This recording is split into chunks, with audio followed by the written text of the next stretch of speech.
ఒక దివ్యాంగురాలైన తల్లి తన బిడ్డను పోగొట్టుకుని అన్న మీరు ఏదైనా చేయండి అంటే ఆ రోజు నేను చాలా నిస్సహాయత అనుభవించాను.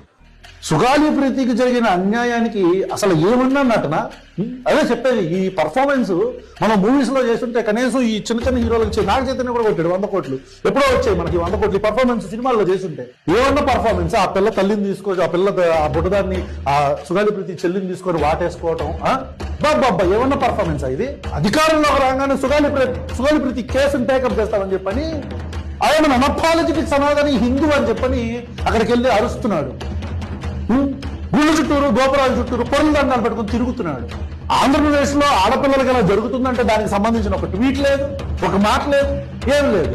కానీ మనకు మాత్రం గుళ్ళు ముఖ్యమైపోయింది. మరి అప్పుడే ఎలక్షన్స్ టైంలో చెప్పుండాల్సిందిగా సుగాలి ప్రీతి ఈ కేసు నేను వాడుకున్నాను రాజకీయంగా జగన్మోహన్ రెడ్డిని ఇరుకులు పెట్టడానికి అని చెప్పని చెప్పొచ్చుగా. అట్లా చెప్పే ధైర్యం లేదు మనకి.